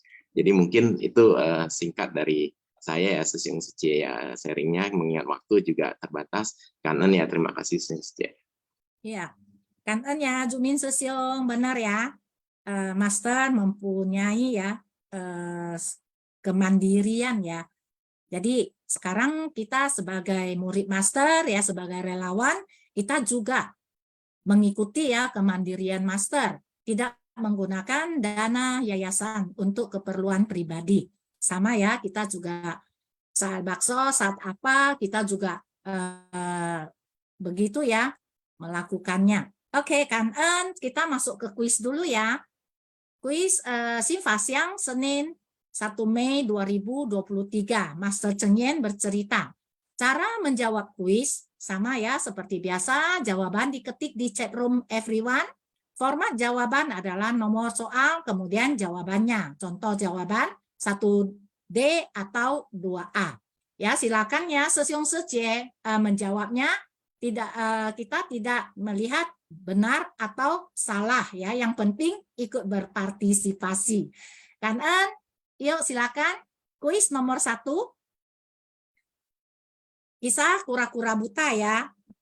Kuis nomor 1 sampai kuis nomor 3 diambil dari yang kisah pertama ya. Kuis nomor 1, apa yang ingin dilakukan oleh pemuda di kolam? A. Memancing ikan. B. Memasukkan kepala ke papan yang berlubang. C. Menjadi nelayan. D. Membuat rakit. E. Mendengarkan dharma. Ya, ini sangat mudah ya jawabannya ya. Ya, rata-rata yang jawab ini benar semua ya. Luar biasa. Oke, kita close ya. Oke, kita close. Yang dilakukan pemuda itu adalah memasukkan kepala ke papan yang berlubang. Apakah dianya berhasil? Tidak sama sekali ya. Oke, makanya dikatakan sangat sulit ya, sangat sulit sekali. Oke, number 2, quiz nomor 2. Apa yang dilakukan oleh pemuda setelah mencoba berulang-ulang dan tidak berhasil? A. Bermeditasi. B. Menjadi biksu. C. Rajin mendengarkan dharma. D. Menyapu vihara. E. Melafalkan sutra. Apa yang dilakukan oleh si pemuda?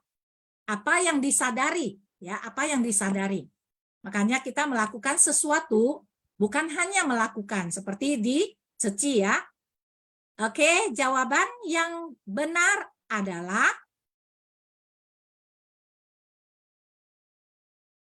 B ya, yaitu menjadi seorang biksu. Karena dari kegiatan yang dia lakukan, dia menyadari sesuatu. Nah, di Ceci juga kita harus begitu ya. Bukan hanya melakukan kegiatan. Dari kegiatan tersebut, apa yang kita dapat, apa yang kita sadari, itu yang paling penting ya. Oke, kuis nomor 3 masih kura-kura buta. Apa yang seharusnya kita lakukan untuk memahami ajaran Buddha dalam cerita ini? A. Memahami welas asih. B. Memahami ketamakan manusia. C. Memahami keserakahan manusia. D. Memahami kebodohan manusia. E. Memahami 4 kebenaran mulia.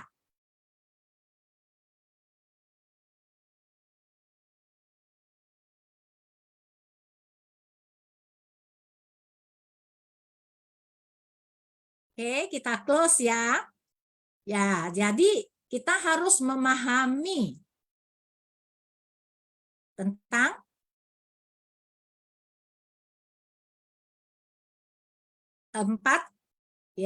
memahami 4 kebenaran mulia. Masa tadi mengatakan ya, hidup ini penuh dengan penderitaan. Mau kaya atau miskin, mau apa ya, semua orang mengalami ketidakkekalan dan penderitaan. Oke, kita masuk ke cerita yang kedua, yaitu cacing di lubang kotoran. Ya, kuis nomor 4 adalah apa yang dilihat Buddha Sakyamuni dan muridnya di dalam lubang yang dilewati? A. Capung besar. B. Lalat besar. C. Cacing besar berkaki 4. D. Kupu-kupu besar. E. Tikus besar. Ini sesuai ya, sesuai dengan judulnya ya. Sangat mudah dan rata-rata yang ikut kuis jawabannya benar semua. Oke, kita close. Jawaban yang benar adalah C ya, cacing besar berkaki 4. Kita harus hati-hati, kita harus sadar tentang hukum karma ya, seperti yang Johannes Session bilang. Kuis nomor 4, kuis nomor 5. Siapakah nama Buddha dalam cerita ini? A. Buddha Vipasin. B. Buddha Padmasambhava. C. Buddha Maitreya. D. Buddha Amitabha. E. Buddha Dipankara. Ya, jadi tadi diceritakan kan 100.000 sangha itu murid-murid dari Buddha siapa?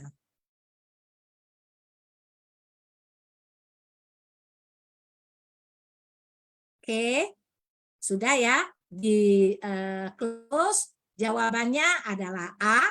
Buddha Vipasin. Kuis nomor terakhir yaitu kuis nomor 6.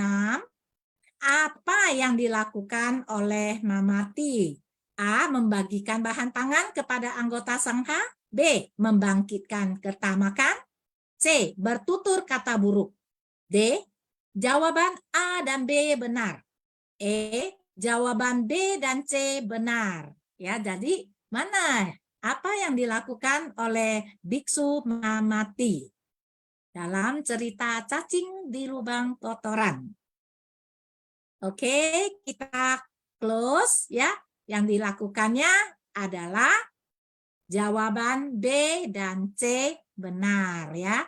Dia mengambil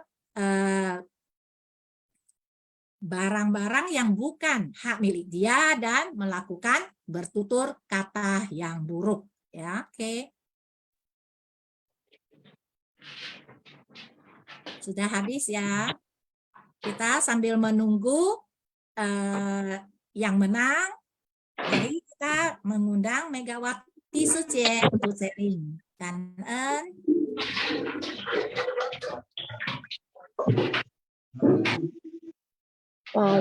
Pagi Sisim Sucie, cảm ơn Sanger, cảm ơn Sucie Eli. Rasanya saya sharingnya tadi udah di email deh. Tadi kata Sucie Eli itu kan kita harus lihat di chat everyone.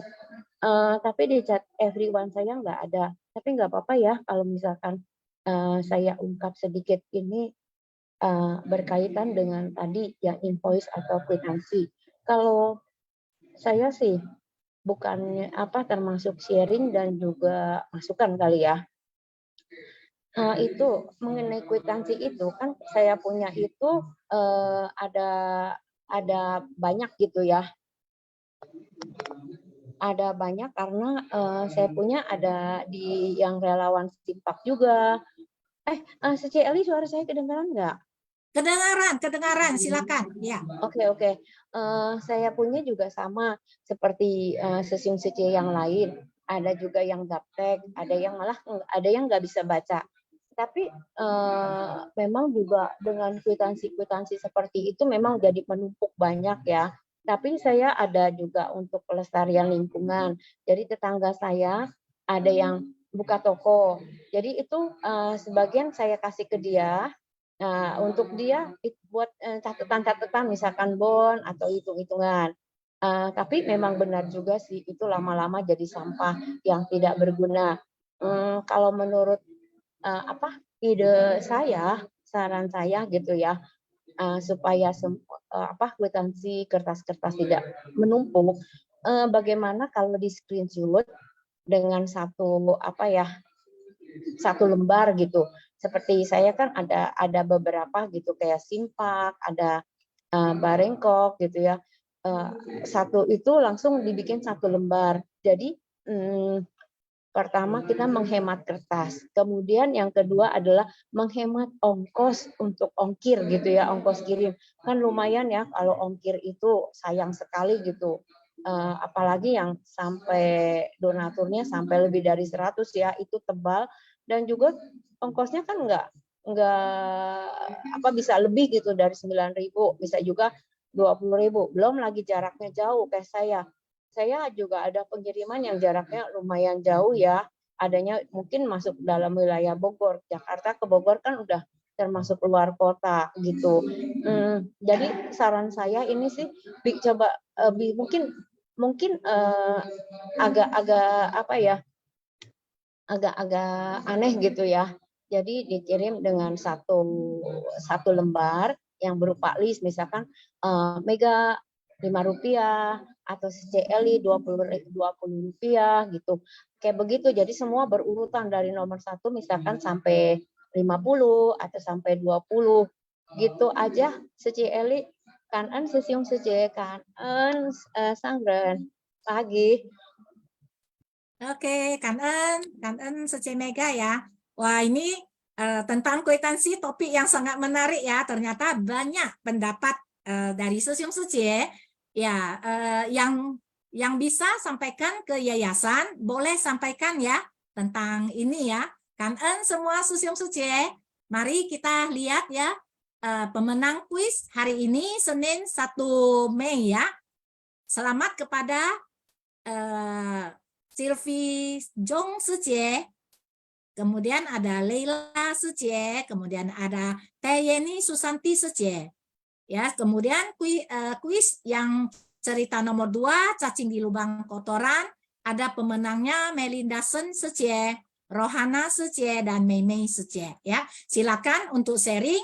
Sylvie Jong Sucie sudah izin ya, tidak sharing. Leila Sucie dari Jambi, apakah mau sharing sedikit? Leila 师姐，Yenny 师姐，感恩上人开示，感恩师姐 Eli dan semua 师姐师兄 semua. 感恩。 Mengenai kwitansi saya juga mau komen. Di antara para donatur saya itu ada yang minta, tapi ada yang tidak memang. Tapi juga untuk dikirim secara PDF, secara email itu juga banyak yang menolak. Jadi saya rasa sistem saat ini adalah yang terbaik. Kita sebagai pengumpulnya, relawan pengumpul donatur, kita yang seleksi. Mana yang perlu kita kirim dan mana yang tidak. Ya, kan. Nah, kalau yang tentang cerita hari ini?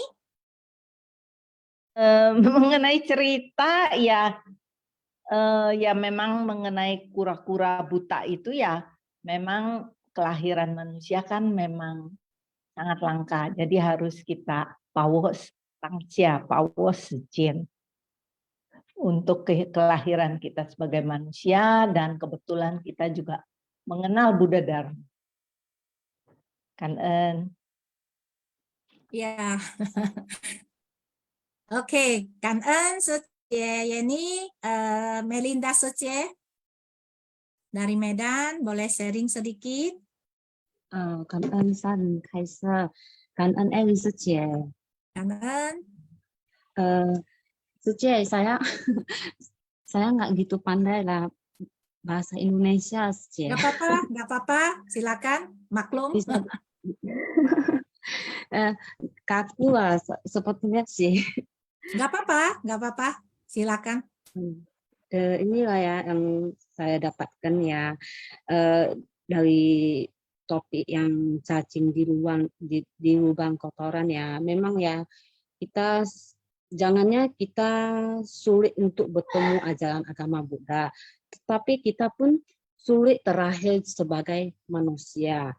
Oleh karena itu, kita sudah terlahir menjadi manusia. Kita harus benar-benar benar-benar menjalankan ajaran agama Buddha yang diajarkan oleh San dan kita. Karena itulah sharing saya kantennya. Ya, oke, cảm ơn ya, cảm ơn. Rohana sư chị, mau nggak sharing sedikit? Nggak apa-apa, apa yang ada, sepatah, dua patah kata juga boleh. Silakan, Rohana sư chị. Susah ya untuk ini ya. Pagi Kak Ân sư chị. Silakan. Di sini di chat room kok, everyone. Nggak apa-apa, sư chị sharing aja daripada chat. Aduh. Kak Ân sư chị semua, sesiung semua. Saya baca aja ya sư chị. Ya, silakan. Kalau mengenai cerita hari ini, saya tahu bersyukur udah ketemu Dhamma Master. Saya harus sadar mawa diri dan bersungguh hati untuk melatih dan bersumbangsi aja saja. Iya, boleh. Nah, itu juga udah sharing kan. Ngechat memang mungkin chat lebih gampang ya, ketik-ketik ya. Tapi boleh setelah kita ketik, kita boleh baca. Ya, jadi itu kan memang apa yang Sece dapat hari ini. Ya memang benar, seperti tadi kita harus sadar tentang hukum karma, kita harus menjalin jodoh baik dengan banyak orang. Ya, kemudian kita juga harus selalu mengingat tentang penderitaan ya, karena Master mengatakan hidup ini begitu lahir sudah menderita ya. Bayi yang baru lahir juga sudah menangis. Master selalu ini ya mengatakannya. Kan Sece Rohana, Sece Meme juga izin tidak sharing ya. Oke, silakan Sece Linda ya.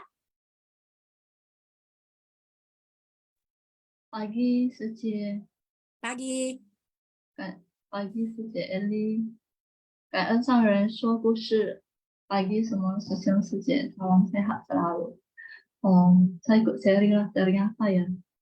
Hari ini tentang kisah kura-kura buta. Kisah ini yang yang saya dapat adalah kita menyadari bahwasanya kehidupan ini penuh dengan penderitaan, ya, karena kita tidak belajar ya dari selalu harus bersyukur, ya. Bisa kita lihat dari zaman dulu, setiap anak-anak itu sangat memegang ya, setiap orang tuh sangat memegang teguh dengan nilai moralitas, ya.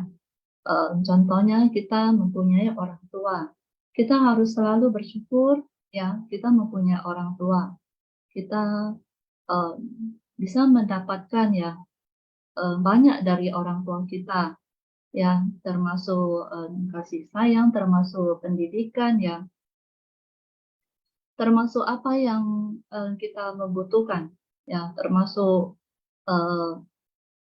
semua di luar di dalam itu semua, ya, orang tua bisa memberi ya semampu orang tua kita, ya, kita harus selalu belajar bersyukur, ya. Ketika kita masih ya mempunyai orang tua, masih harus kita mendampingi, ya, harus kita selalu berumah untuk melihat orang tua kita. Harus selalu mengingat bahwasanya kehidupan manusia ini tidaklah kekal ya. Jadi apa yang kita miliki ya, kita harus selalu dengan hati yang selalu belajar bersyukur. Ya, kalau kita melihat pada orang lain yang sudah tidak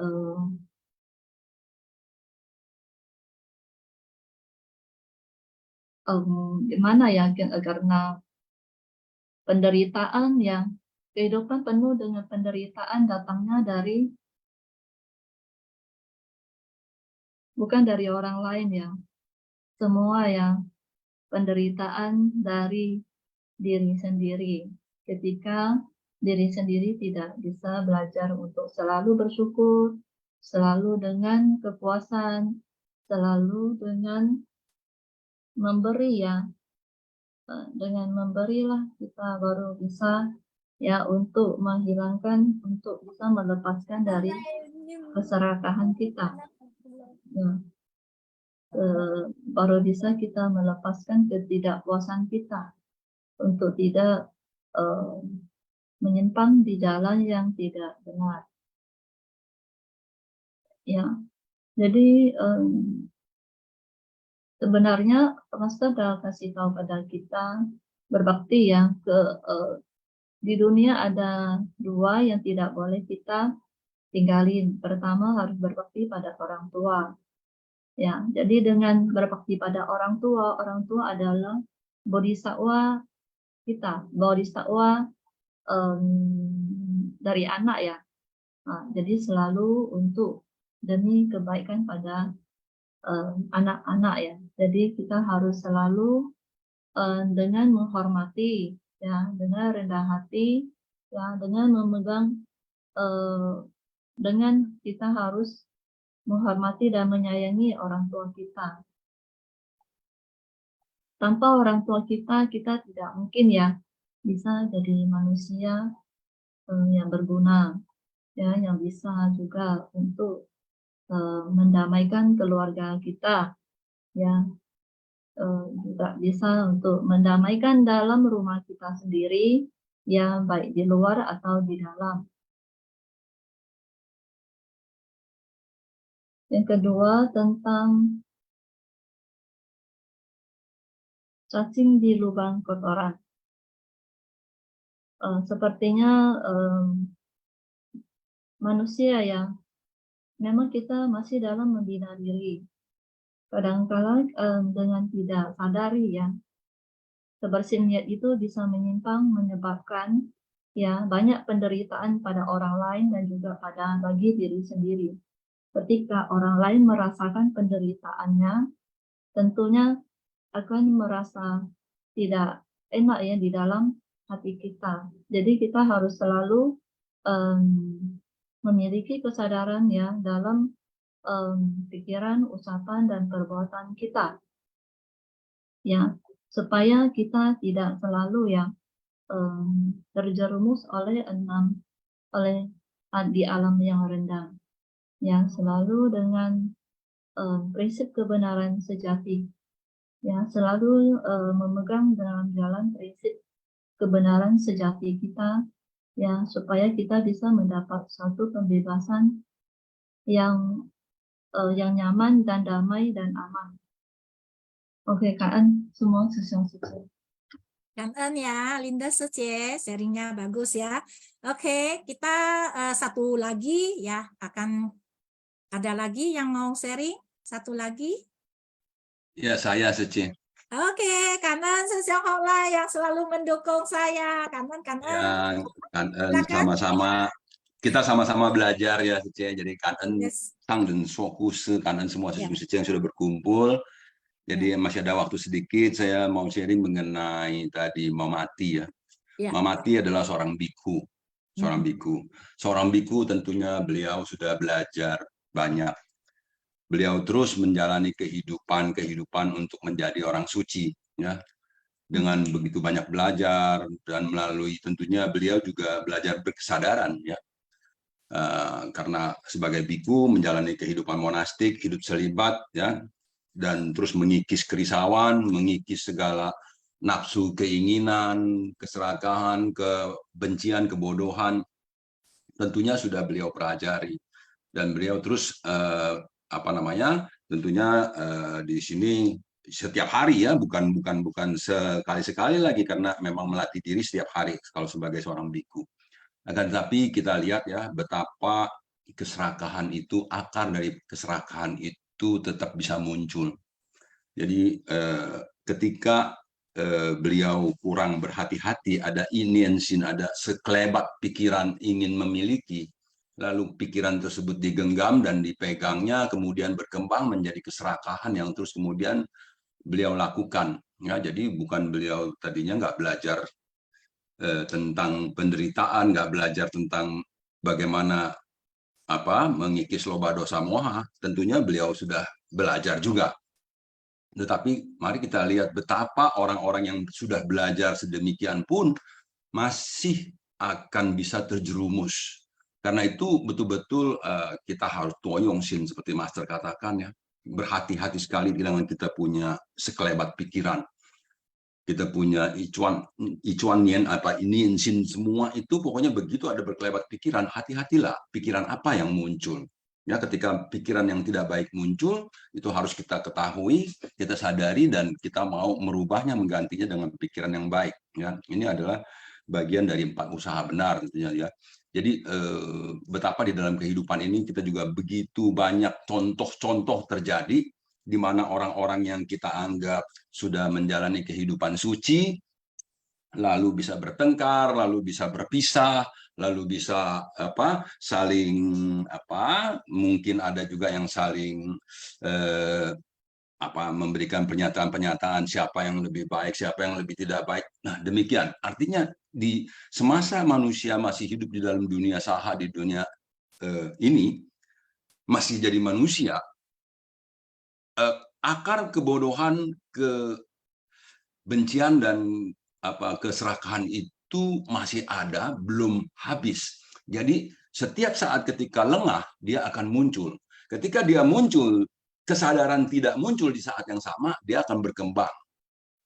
Jadi kebencian akan berkembang, kebodohan berkembang, keserakahan juga berkembang. Jadi sebab itu betul-betul kita harus selalu mawas diri. Miao Kuan Chat, kata Master, kita harus introspeksi terus. Kita harus sering-sering chanhui, bertobat.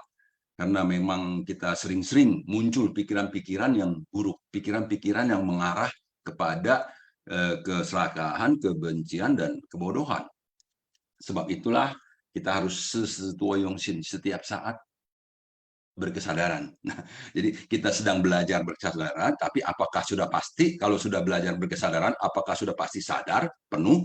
Belum tentu. Ya, tidak pasti. Jadi masih ada kemungkinan, bukan masih ada lagi, sering-sering kali ya muncul keinginan-keinginan yang mengembangkan hal-hal yang buruk. Ya, tadi ada yang belajar kita harus banyak berbuat 10 kebajikan, ya, tidak berbuat 10 kejahatan. Ya, itu teorinya semua gitu, udah tahu. Mamati juga pasti sudah tahu teorinya. Akan tetapi pada prakteknya ketika muncul keinginan itu muncul lalu digenggamnya, dia langsung pikir bolak-balik, ya bagaimana, apa saya ambil aja barangkali demikian, apa saya simpan aja sendiri, kenapa mesti dibagi biar mereka kalau mau makan enak cari sendiri dan lain-lain, ya toh yang dibagi itu saya gitu ya, bukan mereka. Nah, jadi pikiran-pikiran jelek itu muncul. Karena itu sekali lagi saya juga mengingatkan diri saya selalu agar tidak mudah mempercayai apa yang saya pikirkan, karena pikiran saya bisa salah. Pikiran saya bisa mengarah pada hal-hal yang tadi menyebabkan keserakahan, kebencian, dan kebodohan. Loba, dosa, moha itu pasti seringkali akan muncul. Jadi seringkali juga harus waspada, ya. Dan seringkali kita bisa lengah. Nah, itu dia. Jadi melatih diri, makanya sen cai putih dong, ya. Berkehidupan-kehidupan, bukan satu kehidupan ini aja. Kalau Sang Buddha di satu kehidupan terakhirnya ya, tapi karena beliau sudah melewati begitu banyak kehidupan juga. Jadi bukan cuma satu kehidupan itu saja. Jadi kita juga akan melampaui banyak kehidupan lagi. Nantinya semoga kita bisa terlahir kembali jadi manusia, ya. Karena itu kita terus belajar agar pikiran-pikiran kita terus bisa terarah. Ya, kita kerisauan bisa kita kikis semuanya, ya, segala macam itu dharma kita pelajari dengan harapan kita bisa mencapai kebudahan tentunya demikian, ya. Tapi prakteknya apa? Prakteknya itu tadi, kita harus terus-menerus mawas diri. Jadi sehingga ada Bante mengatakan bahwa ketika kita dalam masa dying, masa sekarat itu ada kecenderungan kita akan terlahir di mana. Kalau saat itu kita pikirannya banyak pikiran yang buruk, kecenderungan kita lahir ke alam yang buruk. Itu ada. Walaupun kita banyak berbuat kebaikan, tetapi ketika di dalam sekaratnya itu kita terpikir hal-hal yang buruk, maka kecenderungan kita akan lahir ke alam yang buruk. Sebab itu selalu berhati-hatilah dengan pikiran kita. Demikian sharing sedikit dari saya. Kan aja cukup aja Pui Songsio. Kan Sesiong Hoklai, benar ya.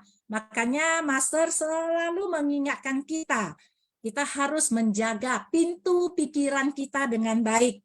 Karena apa yang kita pikirkan akan terwujud dalam ucapan dan tindakan kita. Kemudian kita juga belajar Dharma harus wensesiu, ya, kita mendengar. Setelah mendengar kita harus memahaminya, ya, memahami, merenungkan. Kemudian kita bisa menyerap Dharma itu ke dalam hati kita dan kita bisa dan harus mempraktekkannya dalam kehidupan kita sehari-hari. Kemudian kalau kita mau kehidupan kita yang akan datang menjadi manusia lagi, kita harus berikrar di kehidupan sekarang ini dengan lebih banyak berbuat kebajikan dan berikrar. Semoga di kehidupan yang akan datang saya bisa menjadi manusia lagi. Ya, jadi kita kenapa harus belajar Dharma? Agar kita kehidupan yang akan datang bisa sesuai dengan ikrar kita. Jangan sesuai dengan karma kita. Kalau kita lebih banyak berbuat kejahatan, berarti karma buruk kita lebih banyak. Dan dengan begitu banyak karma buruk, kita kalau mau hidup atau lahir kembali sebagai manusia pasti akan lebih susah. Ya, jadi Sesiong Sece, hindarilah berbuat kejahatan, perbanyaklah berbuat kebajikan. Ya, oke. Bagi Sesiong Sece yang belum absen, ya, tolong ya, silakan absen dulu di absensi di sini. Kita akan menutup Xingfa pagi ini. Sesiong Sece silakan berdiri, kita akan memberi penghormatan kepada Fo Pusa Jisangren. Sesiong Sece, Qing He Zhang, 向佛菩萨及上人行三问信礼，问信，再问信，三问信。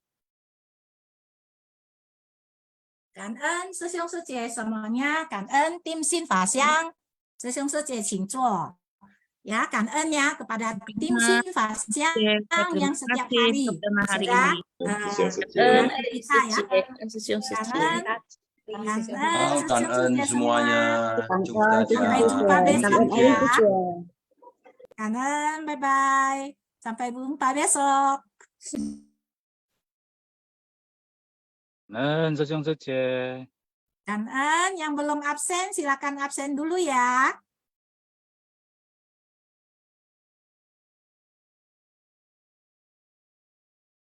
Bye bye, 再见。